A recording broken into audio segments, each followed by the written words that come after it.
গণতন্ত্র ওপর এই দেশ থেকে ভোটের অধিকার মানুষের গলায় পাড়া দিয়ে এই ভোটের অধিকার গণতন্ত্রের গলা টিপে সব ধ্বংস করে ফেলেছে। সুতরাং আমরাও মনে করি যে এই সরকার কেন, যে কোনো সরকারই সামনে আসবে এই সিচুয়েশনের মধ্যে থাকলে বা এই সংবিধান দ্বারা পরিচালিত হলে তাহলে ফ্যাসিস্ট হয়ে যাওয়ার সম্ভাবনা বেশি। কিন্তু এর বাইরে আমি যেটা মনে করি যে যত দামি গাড়ি নিয়ে আসুন, যত দামি বাবুর্চি নিয়ে আসুন বা উপাদান নিয়ে আসুন, বাবুর্চি আর গাড়ির চালক যদি ভালো না হয় তাহলে ভালো খানাও আপনি পাবেন না, সে গাড়িও গন্তব্যে যাবে না। আমি মনে করি সবার উপর মানুষ সত্য, ভালো মানুষটা থাকতে হবে রাজনীতিতে যদি সেই সংবিধানকে ঠিক মতো পরিচালনা করতে হয়। আপনি যদি খারাপ মানুষ নিয়ে আসেন তাহলে অবশ্যই যেই সংবিধানই আমরা দেই মানুষের ইচ্ছার প্রতিফলন সেখানে কখনো হবে না। আমাদের এই সংবিধান মানুষের জন্য সংবিধান, সংবিধানের জন্য মানুষ না। মানুষের উন্নয়নের জন্য, দুর্বল মানুষকে প্রোটেক্ট করার জন্য, গুড গভর্নেন্সের জন্য, সরকার কিভাবে চলবে, সরকারের সাথে মানুষের যে একটা সোশ্যাল কন্ট্রাক্ট, এই সব কিছুর জন্য সংবিধানের জন্ম। কিন্তু এই সংবিধানকে ব্যবহার করে বারবার মানুষের উপর অত্যাচার করা হয়েছে।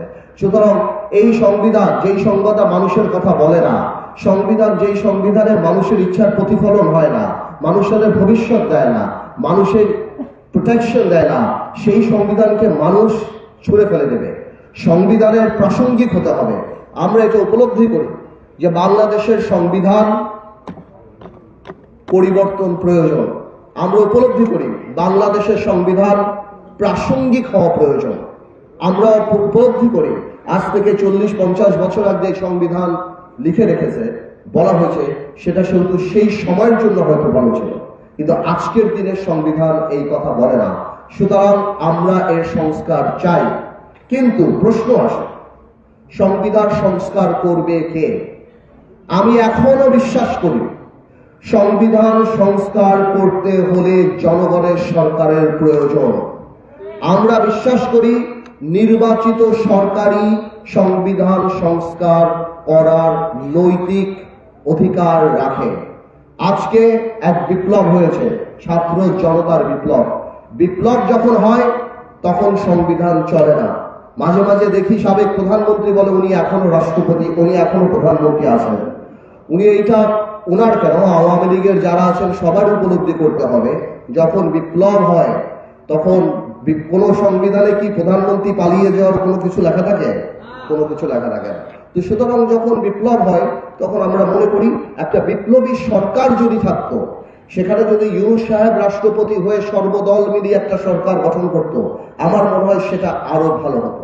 যাই হোক, এই ইন্টারিম সরকার আসছে, আমরা সর্বাত্মক সহযোগিতা করছি। আমরা যেই কারণে সংবিধানের কিছু প্রস্তাব রেডি করেছি বা আমরা প্রিপেয়ার করেছি, যা ডেফিনেটলি এর মধ্যে দুই ধরনের প্রস্তাব আছে। কিছু প্রস্তাব আছে আমরা মনে করি যে এই প্রস্তাব অবশ্যই এই প্রস্তাবগুলি কোন নির্বাচিত সরকারের ঠিক করা উচিত বা সেই নির্বাচিত সরকারের কনসিডার করা উচিত। আর কিছু প্রস্তাব আছে সেগুলি আমি মনে করি আমরা সব দলরা মিলে, বা যেহেতু এটা জনগণের সরকার, জনগণের ভোট দ্বারা নির্বাচিত সরকার না, কিন্তু আমি মনে করি আমরা যদি সবাই একমত হই তাহলে আমরা সেই প্রস্তাবগুলি দিতে পারি এবং এগুলি যুগোপযোগী, এগুলি ইউনূস সাহেবের সরকার সেগুলিকে আমলে নিতে পারে। কিছুদিন আগে আমরা বিএনপির অনুষ্ঠানে গিয়েছিলাম। বিএনপি 31 দফা দাবি করেছে, আমরা নৈতিকভাবে 31 দফাকে সমর্থন করেছি। আমরা শুনতে পাচ্ছি সেই 31 দফা আদৌ তাকে বিএনপি সংস্কার প্রস্তাব দিয়েছে, বাট আমরা এখনো জানি না সেই প্রস্তাবে কি আছে। আমরা আমাদের প্রস্তাবগুলি এবং এই প্রস্তাব দেওয়ার কারণগুলি আপনাদেরকে ব্রিফলি জানাই। প্রথমে আমরা আর্টিকেল 2(1) নিয়ে কথা বলি, যেখানে বলা আছে ইসলাম ইজ এ স্টেট রিলিজিয়ন। আমরা ইসলাম ইজ এ স্টেট রিলিজিয়ন এবং অন্যান্য ধর্ম, হিন্দু, বৌদ্ধ, খ্রিস্টান, তাদেরকে তাদের সিকিউরিটি এবং তারা জানি ইকুয়ালি ধর্ম পালন করতে পারে, এই ব্যাপারে আমাদের ধর্মে বলা আছে, আমাদের কনস্টিটিউশনে বলা আছে আর্টিকেল 2(1). কিন্তু আমি মনে করি গত 20 বছর যাবৎ আধুনিকতার নামে, গ্লোবালাইজেশনের নামে কেন জানি আমাদের ধর্মকে বা কালচারের নামে অ্যাটাক করার একটা প্রবণতা অনেক বেশি বৃদ্ধি পেয়েছে। আমি এটা লক্ষ্য করেছি গণজাগরণ মঞ্চের সেই বিপ্লবের পর থেকে অনেকেই সেই গণজাগরণ মঞ্চের অবস্থানকে প্রেমিস করে, তার উপর ভিত্তি করে আমাদের ধর্ম এবং আমাদের মহানবী সাল্লাল্লাহু আলাইহি ওয়াসাল্লামকে বিভিন্নভাবে কটূক্তি এবং অপমান করার একটা পায়তারা করা আরম্ভ করেছিল। আমি মনে করি ইসলাম যদি স্টেট রিলিজিয়ন হয়েই থাকে আমাদের ধর্মে দেওয়া, তাহলে এই সংবিধানে যেখানে 90% মানুষ মুসলমান, সেখানে আমাদের হযরত মুহাম্মদ সাল্লাল্লাহু আলাইহি ওয়াসাল্লামের নাম থাকবে না, এটা আমি মানসিকভাবে মেনে নিতে পারি না। আমি মনে করি অনেক, আমি জানি অন্য আইনে আছে যে ধর্মীয় অনুভূতিতে আঘাত আনলে 2 বছর কারাদণ্ড, কিন্তু অন্য আইন আবার এও আছে যে জাতির জনক নিয়ে কথা বললে 5 বছর কিংবা 10 বছর কারাদণ্ড।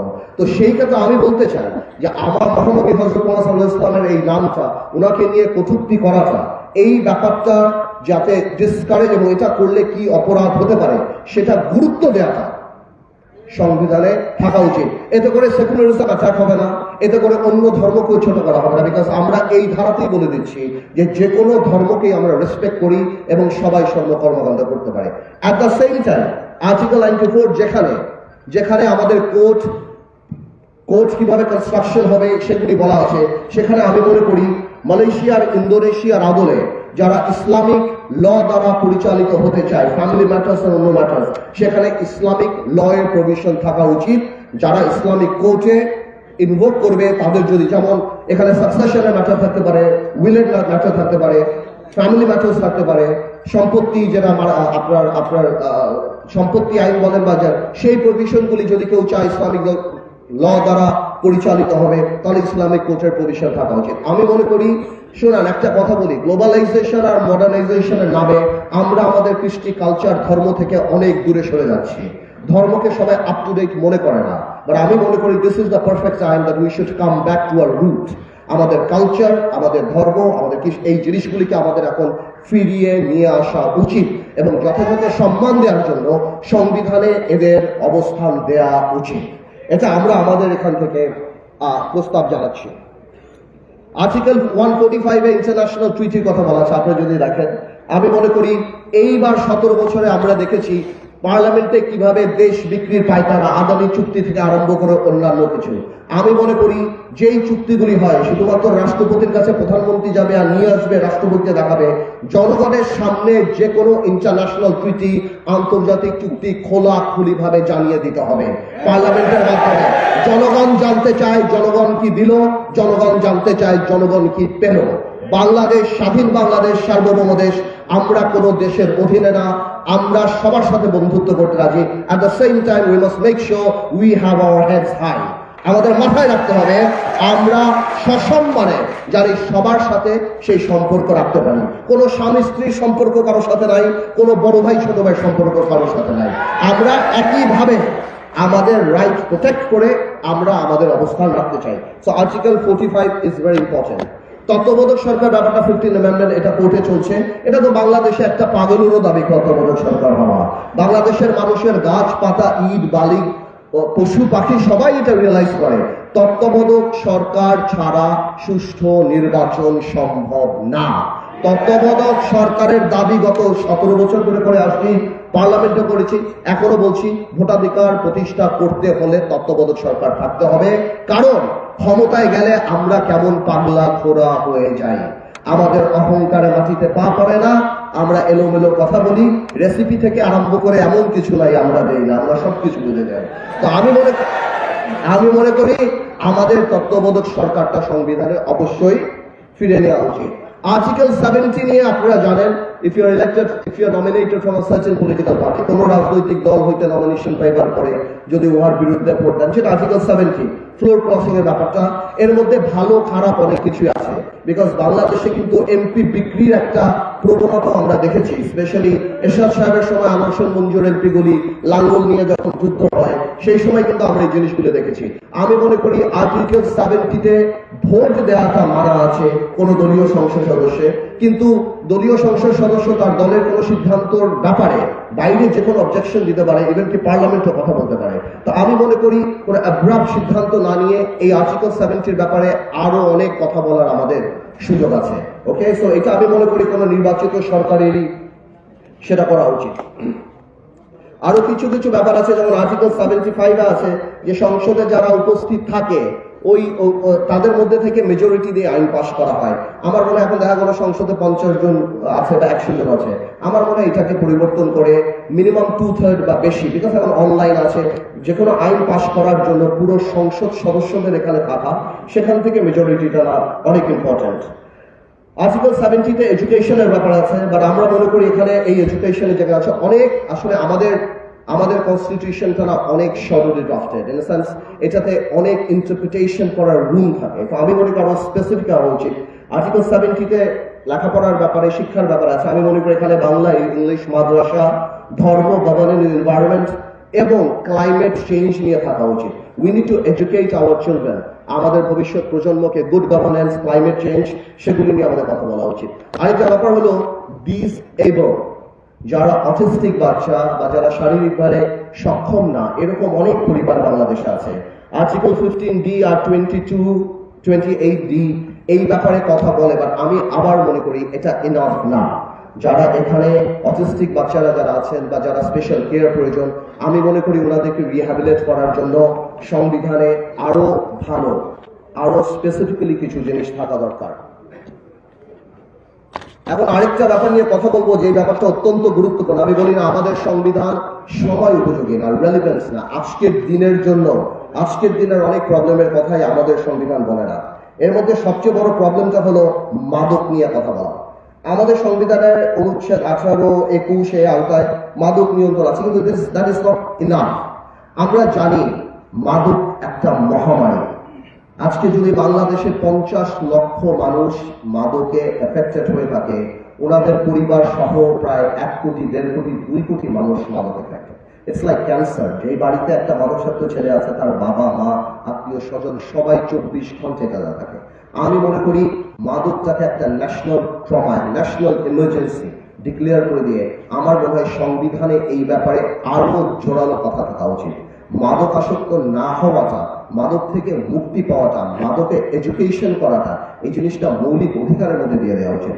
Every school must have this rehabilitation কর্নারের জন্য জায়গা, যেখানে স্কুলে যে বিভিন্ন এনজিও বা সরকার থেকে যে মাদকের ব্যাপারে এডুকেশন করা হবে। এটা লজ্জার ব্যাপার না। এই ধরনের মাদক যদি থাকে, এর বিরুদ্ধে যদি আমরা জিহাদ ঘোষণা না করি, যুদ্ধ ঘোষণা না করি, এবং মাদক কারবারি, চোরাকার, এটা বলা হচ্ছে, এখানে তো বলতেই হয়। এই যে আমাদের গত সরকার বাংলাদেশের সবচেয়ে বড় পাগল এসকোবার, বাংলাদেশের সবচেয়ে বড় ড্রাগ লর্ড ইয়াবাবদিকে কয়বার এমপি বানালো। এই ইয়াবাবদি ওবায়দুল কাদের থেকে আরম্ভ করে আওয়ামী লীগের বড় বড় নেতাদের পেরোলে রেখে দিত। এবং এই ইয়াবাবদি নিয়ে যখন এত ইনভেস্টিগেশন হলো সরকারের, যে ইয়াবাবদিকে বাদ দিতে হবে, ইয়াবাবদিকে বাদ দেওয়া হলো, কিন্তু সে যাতে আরো ভালোভাবে ব্যবসা করতে পারে এই জন্য তার বউরে নমিনেশন দিয়ে দেওয়া হলো। বলেন এটা কোনো কথা? আমাদের দেশটাকে মানে এত খারাপ মানুষকে প্রমোট করে আজকে সারা বাংলাদেশে বিড়ি সিগারেটের মতো আপনার সারা বাংলাদেশের কোনায় কোনায় ইয়াবার বিভিন্ন ধরনের মাদক বিক্রি করে। তো একটা চক্র জেনে শুনে আমাদের একটা জেনারেশনকে ধ্বংস করার পায়খানা করেছিল। আমি মনে করি আজকের সংবিধান আজকের মতো হতে হলে, আজকের মানুষের কথা বলতে হলে, আজকের প্রবলেমের কথা, আজকের দুর্দশার কথা বলতে হলে, আমি মনে করি মাদক নিয়ে আমাদের সংবিধানে ভালোভাবে থাকতে হবে। এবং প্রয়োজনে অনেক দেশে আছে ক্যাপিটাল পানিশমেন্ট দিয়ে দেয় তারা মাদকের জন্য, চোরা কারবারির জন্য। চোরা কারবারি, মাদক চোরা কারবারি, মাদক ডিল যারা করে তাদেরকে জাতীয় শত্রু হিসেবে তাদেরকে ধরা হয়। আমি মনে করি এটা অত্যন্ত গুরুত্বপূর্ণ। আরেকটা জিনিসও খুব ইম্পর্টেন্ট, সেটা আমরা এইবার ভালো করে দেখলাম। আগে তো আমরা কোনোদিন শুনিনি, আমরা জানতাম না, হয়তো জানতাম না। একটা দল, একটা রাজনৈতিক দল, জনগণের দল, তারা ক্ষমতায় থাকার জন্য কত হাজার মানুষকে হত্যা করলো। আমি এখনো বিশ্বাস করি যে আওয়ামী লীগের নৈতিকভাবে রাজনীতি করার কোনো অধিকার নাই। যেই পর্যন্ত আওয়ামী লীগ অনুশোচনা না করে এবং আওয়ামী লীগ ক্ষমা না চায় এবং বিচার না করে। আমি চিন্তা করে দেখলাম, কয়েকদিন আগে আমি দেখলাম যে বিএনপি চায় আওয়ামী লীগকে নির্বাচনে আসার জন্য।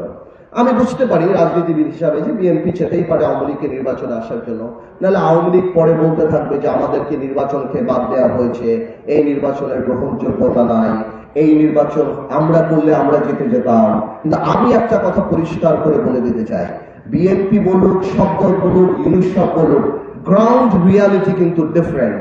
যেখানে আমার ভাইদের যেই যেই ডিস্ট্রিক্টে যেই গ্রামে 15 তারিখ 5 অগস্টে বা এই 17 বছরের রক্ত ঝরেছে, আমার ভাইদের লাশ গিয়েছে, ওইসব জায়গায় আওয়ামী লীগের ক্যান্ডিডেটেরা যা ভোট চাওয়ার মুখ রাখে না, তাদেরকে কেউ ভোট যেতে দিবে না। গ্রাউন্ড রিয়ালিটি আলাদা। বিচার না হওয়া পর্যন্ত আওয়ামী লীগকে বাংলাদেশের মানুষরা ঘর থেকে বের হতে দিবে না রাজনীতি করার জন্য। যদি অনুশোচনা না থাকে, যদি তারা মানুষের কাছে ক্ষমা না চায়। কিন্তু ইদানিং কয়েকটা বক্তব্যে দেখলাম ক্ষমা তো দূরের কথা। আরেকটা কথা আমি জিজ্ঞেস করতে চাই আওয়ামী লীগের, মানে পলাইত আওয়ামী লীগ, হয়তো লোকাল আওয়ামী লীগরা জিজ্ঞেস করতে হবে, যারা পালায় আছে তাদেরকে জিজ্ঞেস করতে হবে। আমি জিজ্ঞেস করতে চাই, আপনারা ইউনূস সরকারকে গালি দিচ্ছেন, আপনারা বলছেন এই হত্যা ইউনূস সরকার করেছে, আপনারা বলছেন আমরা অবৈধ, এই সরকার অবৈধ, তাহলে আপনারা এই অবৈধ সরকারের অধীনে কিভাবে নির্বাচনে অংশগ্রহণ করবেন? তাহলে আপনাদের মেনে নিতে হবে। তো আমি মনে করি যে বিএনপি হয়তো ছাড় দিতে চায় আওয়ামী লীগকে নির্বাচনে আসুক, বা নৈতিকভাবে আমি মনে করি না আওয়ামী লীগের নির্বাচন করার কোনো সুযোগ আছে। এবং আওয়ামী লীগের মতো দলকে, যারা গণহত্যায় বিশ্বাস করে, যাদের কোনো রাজনৈতিক অস্তিত্ব নাই, যারা ক্ষমতায় যাওয়ার জন্য সবকিছু করতে রাজি, সেই ধরনের দলকে বাতিল নিষিদ্ধ করার জন্য আমি মনে করি সংবিধানের প্রভিশন থাকা উচিত। এটা আমার কথা না, জার্মানি কনস্টিটিউশন আর্টিকেল 21 এটা আছে, that if a political party loses its integrity, its character, বাংলাদেশে যদি যে রাজনৈতিক দলের ক্যারেক্টারিস্টিক হারিয়ে ফেলবে, যে রাজনৈতিক দল গণহত্যায় চলে যাবে, মানুষ হত্যায় চলে যাবে, এবং রাজনৈতিক দল যারা মানুষের কথা বলবে কিন্তু কথা না বলে যেখানে মানুষকে হত্যা করবে, আমি মনে করি এই ধরনের রাজনৈতিক দলকে নিষিদ্ধ করেন না কিন্তু নিষিদ্ধ করার প্রভিশন সংবিধানে রাখতে হবে। না হলে এরা আবার করে সামনেও আবার এই ধরনের রাজনৈতিক দল সামনে চলে আসবে। আমি আরেকটা প্রস্তাব দিতে চাই। সেই প্রস্তাবটা হলো, আপনারা দেখেছেন বাংলাদেশের ইতিহাসে যেই পরিমাণ চুরি এই সরকার করেছে, বাংলাদেশের ইতিহাসে সেই পরিমাণ ডাকাতি চুরি আমরা আগে কখনো দেখি নাই। এই চুরি হওয়াতে বাংলাদেশে আমাদের কাছে আমরা শুধুমাত্র লজ্জিত না, সত্যি কথা বলতে বিদেশের মাটিতেও বাংলাদেশের কিন্তু যথেষ্ট সুনাম ক্ষুণ্ণ হয়েছে। আল জাজিরাতে যখন দেখি যে জাভেদ সাহেবের মতো একজন মন্ত্রী, জাভেদের মতো একজন মন্ত্রী, উনি 300 বাড়ি লন্ডনে করে, আবার 350 বাড়ি দুবাইতে করে, তখন আন্তর্জাতিকভাবে বাংলাদেশের ভাবমূর্তি নষ্ট হয়। তা আমি মনে করি অর্থনৈতিক রাষ্ট্রদ্রোহিতা আইন এই দেশে এখন পাশ করা উচিত। যাদের দুর্নীতি কর্মকাণ্ডের জন্য বিদেশের মাটিতে বাংলাদেশের সম্মান হেয় হয়, বাংলাদেশের মানুষ ছোট হয়, বিদেশিরা যেখানে বাংলাদেশে ইনভেস্টমেন্ট করার আগে দ্য স্কেল অফ করাপশন যখন দেখে বাংলাদেশের মাটিতে, এবং তারাই যে কারণে বাংলাদেশে ইনভেস্ট করতে চায় না, আমি মনে করি এই ধরনের অপরাধীরা কোনো নর্মাল চোর না, এরা স্পেশাল চোর। এদের জন্য স্পেশাল আইন থাকা উচিত, এবং সেই স্পেশাল আইন হলো এদেরকে অর্থনৈতিক রাষ্ট্রদ্রোহী হিসাবে এদেরকে সেই রকম পানিশমেন্ট দেওয়া উচিত। শুধুমাত্র বিদেশের মাঠে না, দেখেন কিছু চুরি আছে, আপনি ব্যাট চুরি করছেন ট্যাক্স পুলিশে, কিন্তু কিছু চুরি আছে when you steal the heart of the people। যেমন আপনি ইলেকট্রিসিটি ক্ষেত্রে যখন চুরি করেন, আজকে আজিজ খান বাংলাদেশি টাকা নিয়ে যে সিঙ্গাপুরে বিলিয়নিয়ার হয়ে গেছে, আজকে এস আলম দাবি করছে উনি সিঙ্গাপুরি নাগরিক, তার মানে বাংলাদেশের 10 লক্ষ কোটি টাকা এতদিন চুরি করছো, ওই সময় তুমি বাংলাদেশি নাগরিক ছিলা, আজকে যখন আমরা কিছু করছি এখন তুমি সিঙ্গাপুরি নাগরিক হয়েছেন।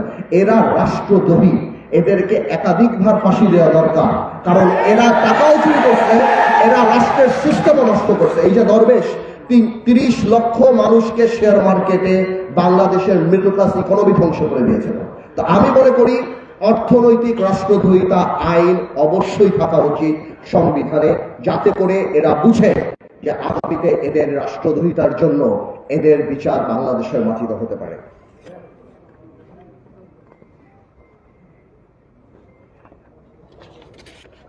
আরেকটা ব্যাপারে অনেকদিন ধরে এই জিনিসটা আমার দৃষ্টি আকর্ষণ করছে, এটা আর্টিকেল 66 কারা এমপি হতে পারবে। আপনারা যদি আর্টিকেল 66 দেখেন, সেখানে বলা আছে এমপি হতে হলে 25 বছর বয়স হতে হবে, এমপি হতে হলে মানসিক ভারসাম্য হওয়া যাবে না, অথবা নৈতিক শৃঙ্খলাজনিত অপরাধে কারাদণ্ড যদি থাকে, অথবা যদি যুদ্ধাপরাধী বা মানবতা বিরোধী অপরাধী হয়, অথবা যদি ডুয়েল পাসপোর্ট হয়।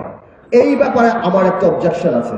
আমি মনে করি আজকের দিনে এই সংবিধান যেদিন লেখা হয়েছিল তখন আমরা 25-30 বিলিয়ন ডলার আমি রেমিটেন্স আমার বাইরের যোদ্ধাদের কাছ থেকে পেতাম না, আমার প্রবাসী ভাইদের কাছ থেকে পেতাম না।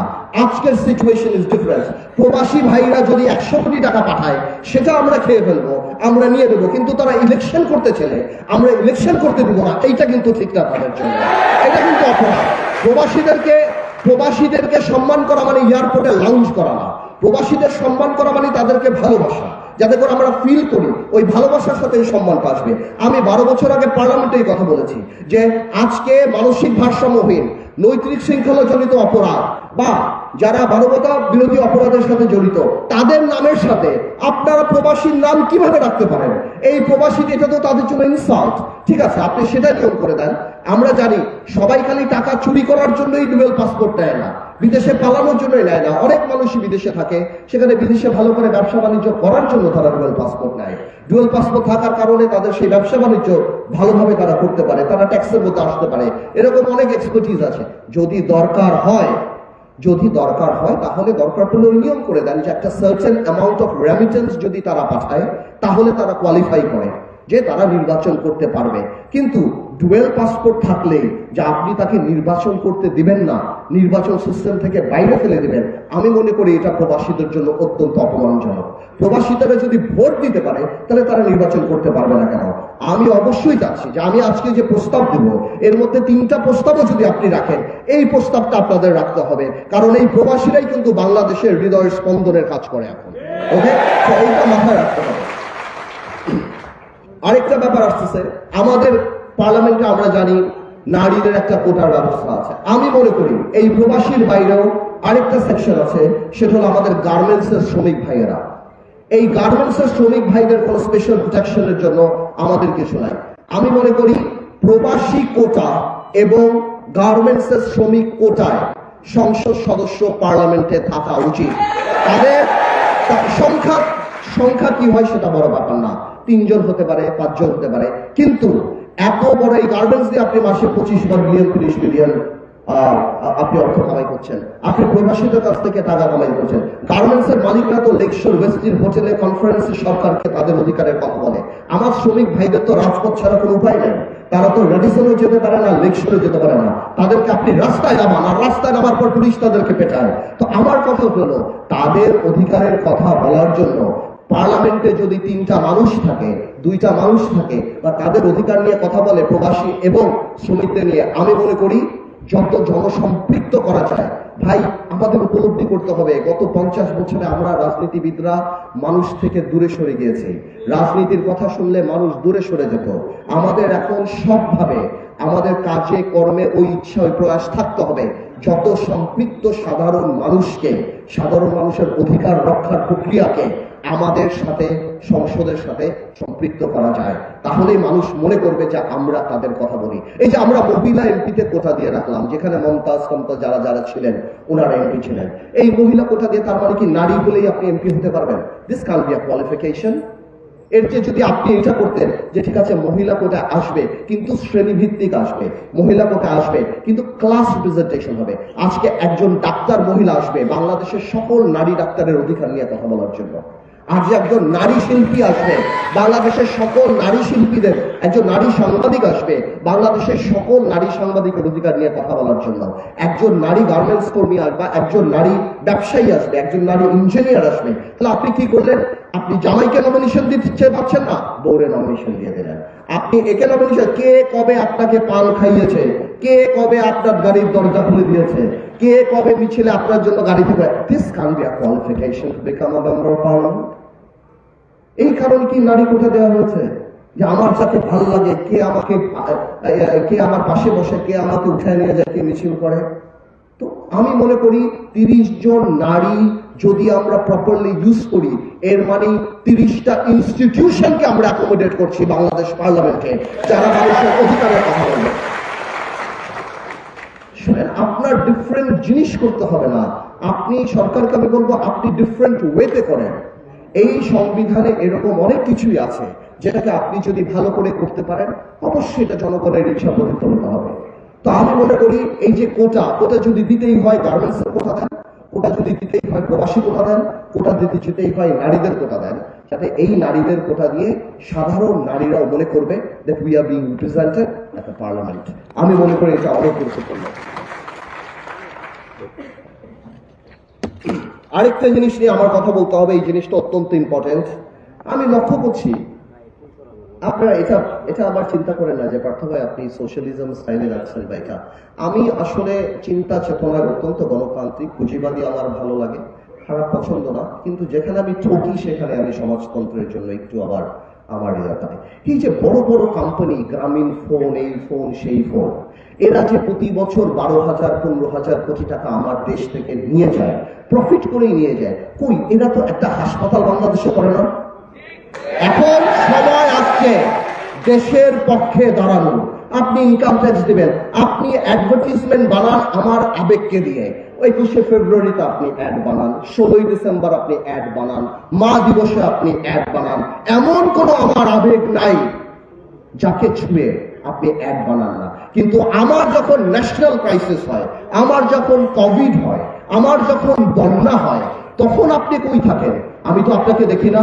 আমি পরিষ্কার করে বলে দিতে চাই, আধুনিক ইস্ট ইন্ডিয়া কোম্পানি আমরা বাংলাদেশে চাই না। সংবিধানে আপনারা বিদেশ থেকে আসেন, আপনারা ব্যবসা করেন, we don't mind, it's open country, it's open market, you can come and do business here. কিন্তু আমাদের সংবিধানে এই CSR প্রভিশন থাকা উচিত। বিদেশি কোম্পানি যারা বাংলাদেশে এসে কোটি কোটি টাকা, হাজার হাজার কোটি টাকা নিয়ে যায়, একটা পার্সেন্টেজ, যে পার্সেন্টেজ হোক, 2%, 3%, 5%, গ্রামীণ 10,000 কোটি টাকা নিয়ে যায়, সেটা 5% হলো 500 কোটি টাকা গ্রামীণের প্রতি বছর বাংলাদেশে ইনভেস্ট করতে হবে। হাসপাতাল বানান, স্কুল বানান, অটিস্টিক বাচ্চাদের জন্য কিছু বানান, করেন না? আপনারা বানাতে থাকেন না, কিন্তু এই প্রভিশন থাকতে হবে যে আপনারা শুধু হাজার হাজার কোটি টাকা নিয়ে যাবেন ব্যবসার নাম করে, আর আমার দেশে কোনো কর্পোরেট সোশ্যাল রেসপন্সিবিলিটি থাকবে না। তার মানে আমরা এটা মানব না। আমি চাই সংবিধানে এটা থাকবে, এবং আপনারা বড় কোম্পানি ব্যবসা করেন, ব্যবসা করে টাকা নিয়ে যান বিদেশে, অসুবিধা নাই, কিন্তু ওই টাকা যে নিয়ে যান কমপক্ষে রাবার ব্যান্ডগুলি আমাদের দেশে রেখে যান, কমপক্ষে আমরা জানি উপকৃত হই। গ্রামীণ মিডিয়ার ভাইদের অনেক টাকা অ্যাড দেয়, আমি বিশ্বাস করি আমার এই গ্রামীণের এই ব্যাপারটা মিডিয়া ভাইরা বড় করে দিবে। আবার এমন যাতে না হয় আমার মিডিয়ার ভাইরা এই পাত্র কেটেই দিল। আমি চাই এই জিনিসটা জানি বাংলাদেশের মানুষ উপলব্ধি করে, এবং এই জিনিসটা জানি গ্রামীণ ফোন উপলব্ধি করে। শুধু গ্রামীণ বললে ঠিক হবে না, আরো কোম্পানি আছে, বিটিসি আছে, আরো অনেক আছে। গ্রামীণ শুধু অনেক বড় কোম্পানি, আমি সেটা আরেকটা ব্যাপার অত্যন্ত গুরুত্বপূর্ণ, সেটা হলো সংসদ সদস্যের দায়িত্ব। আমাদের দায়িত্ব কি? সংবিধানের কোথাও নেই আমাদের দায়িত্ব কি। দায়িত্ব নাই বলেই তো সংসদ সদস্যরা গম, জিআর, টিআর এগুলি চুরি করে আজকে হাজার হাজার কোটি টাকা মাল করেছে। কোন দায়িত্ব বোধ বা দায়িত্বের কোন জিনিস, কোন ডিউটি আর রেসপন্সিবিলিটিস সংবিধানে আমাদের বা এমপিদের ব্যাপারে কিছু নাই। আমরা মনে করি আজকে দেখি, আচ্ছা একটা এমপি তো মন্ত্রী না, তো ও হাজার কোটি টাকা কামালো কিভাবে? ওর এলাকায় এলজিডি ও খাবে, ওর এলাকায় রোডস ও খাবে, ওর এলাকায় এমন কোনো কিছু নাই। মসজিদের চেয়ারম্যান, মাদ্রাসার চেয়ারম্যান, স্কুলে, আচ্ছা কেন সংসদ সদস্য স্কুলের চেয়ারম্যান হবে? স্কুলের কি কেন কিছু যাচ্ছে? লোকাল স্কুলে একজন জমি দিয়েছে, আরেকজন থাকবে যারা তার সভাপতি হতে হবে, কারণ সভাপতি হলে যে চাকরি দিয়ে তাদের হতে পারবে। তো আমার মনে হয় আমাদের সংবিধানে rights and duties of the member of parliaments এগুলি পরিষ্কার ভাবে থাকা উচিত, যাতে আমরা যদি ভবিষ্যতে ইনশাআল্লাহ কোনোদিন পার্লামেন্টে যাই আমরা বুঝতে পারবো যে আমাদের দায়িত্বটা কি, এবং আমরা যদি ওই দায়িত্বের বাইরে কখনো কাজ করতে চাই অন্যান্য প্রশাসনের লোকরা আমাদের থামাতে পারবে। সংবিধানের দিকে তাকিয়ে যে আপনার দায়িত্ব এটা না। আমি মনে করি যেহেতু এমপিরা প্রচন্ড ভাবে অ্যাবিউজ করেছে গত 30 বছরে, আমি মনে করি সংবিধানে এই প্রভিশনটা থাকা উচিত।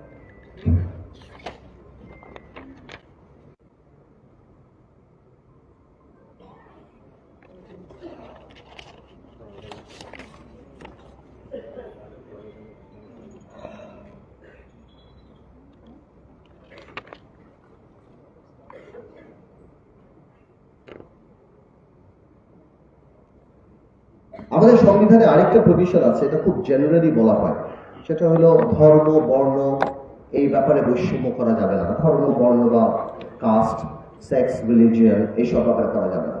কিন্তু জানেন খুব কষ্টের ব্যাপার, বাংলাদেশে সবচেয়ে বেশি বৈষম্য হয় রাজনৈতিক পরিচয়ের কারণে। গত 17 বছর ম্যাক্সিমাম মানুষ চাকরি পায় নাই তার বাপ চাচাকে বিএনপি করে এই জন্য। আমার মনে হয় সংবিধানে রাজনৈতিক পরিচয়, পলিটিক্যাল আইডেন্টিটির ব্যাপারটা ইনক্লুড করা সবচেয়ে ইম্পর্টেন্ট, যে পলিটিক্যাল আইডেন্টিটির ব্যাপারে কোনো ধরনের কোনো ডিসক্রিমিনেশন করা যাবে না, on basis of political identity. তো আমি মনে করি সংবিধানে এই জিনিসটা থাকা উচিত।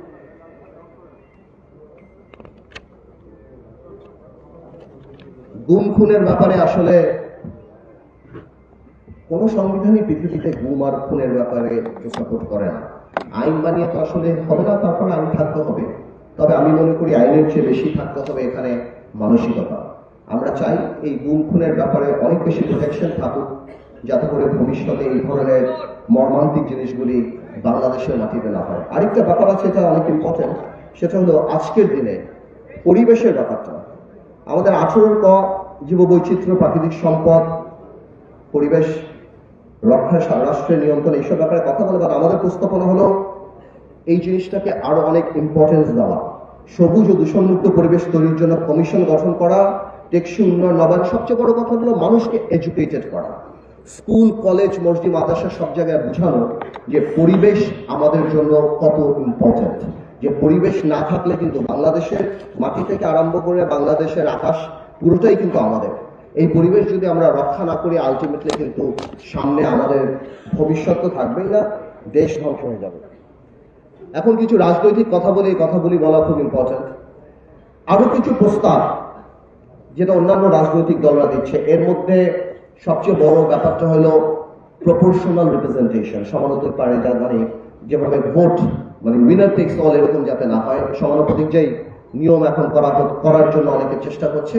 নৈতিকভাবে আমি এটার পক্ষে না, এই জন্য এটার পক্ষে না, আবার আমার মনে হয় বাংলাদেশ এটার জন্য এখনো প্রিপেয়ার না। আর এটা এত বড় একটা ব্যাপার, সেটা এই সরকার না, বরং আগামীতে যারা রাজনৈতিক সরকার আসবে সেই ধরনের সরকারের উচিত হবে এই ব্যাপারে কাজ করা, বসা, বোঝা।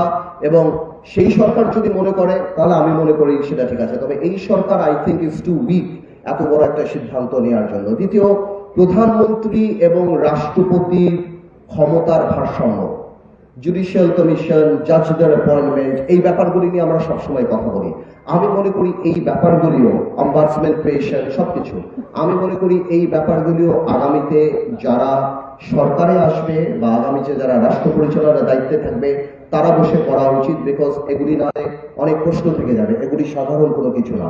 আরেকটা ব্যাপার আসে দ্বিকক্ষ বিশিষ্ট পার্লামেন্ট। আমি মনে করি দ্বিকক্ষ বিশিষ্ট পার্লামেন্ট বাংলাদেশে অত্যন্ত ইম্পর্টেন্ট।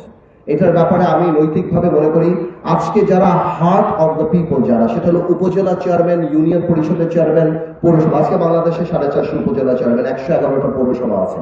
এনাদের বসার কোনো জায়গা নাই। এরকম একটা কক্ষ যদি হয় যেখানে তারা বসতে পারবে এবং বাজেট নিয়ে তারা কথা বলতে পারবে, অথবা এদের বেলালে বাদ দিলাম, সমাজের অনেক গ্রহণযোগ্য মানুষ আছে যারা সমাজে এই রাজনীতির ধাক্কা ধাক্কি বা এই নোংরামি পার হয়ে তারা রাজনীতিবিদ হতে পারে না, তাদের এক্সপার্টিস থেকে, তাদের কন্ট্রিবিউশন থেকে কিন্তু আমরা দূরে সরে যাচ্ছি, আমরা কিন্তু পাচ্ছি না। আমরা মনে করি এই ধরনের মানুষদেরকে অ্যাকোমোডেট করার জন্য দ্বিকক্ষ বিশিষ্ট পার্লামেন্ট কিন্তু অত্যন্ত প্রয়োজন বাংলাদেশে। আমি বারবার বলি, সব ধরনের মানুষকে নিয়ে আমাদের প্রথম থেকেই কথা ছিল একটা, আসুন সবাই মিলে দেশ করি। আমরা সবাইকে নিয়েই, এবং মেধাকে, যার কারণে এই আন্দোলন, মেধাকে আপনার ইম্পর্টেন্স দিতে হবে। কয়েকদিন আগে বলেছিলাম যে আপনার সুযোগ করে দিতে হবে সবাইকে বিখ্যাত হওয়ার, সবাই বিশ্বস্ত হবে আর আপা আপা করবে, আর আগামীতে এরকম আরেকটা সরকার আসবে, তাহলে এই সরকারের অবস্থা তাই হবে। আমরা কিন্তু এই সিস্টেমকে করাপ্ট করে ফেলি। তো আমি মনে করি যে আগামীতে দ্বিকক্ষ বিশিষ্ট পার্লামেন্ট, যেটা বিএনপি বেশ অনেক আগেই, ভেরি ইন্টেলিজেন্টলি বিএনপি বেশ অনেক আগেই আপনার ইন্ট্রোডিউস করেছে, কিন্তু ভেঙে বলে নাই যে তারা দ্বিকক্ষ বিশিষ্ট পার্লামেন্টে কি এক্সপার্টিস চায় না আপনার আমাদের উপজেলা লেভেলে যারা আছেন বা যারা আছে তাদেরকে চায়।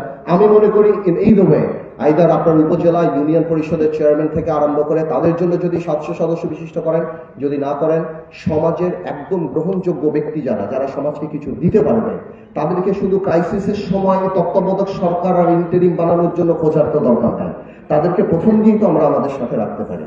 তো আমি মনে করি তাদেরকে যদি রাখি, আমি মনে করি সেটা বাস্তবে আমাদের কাজ দেবে।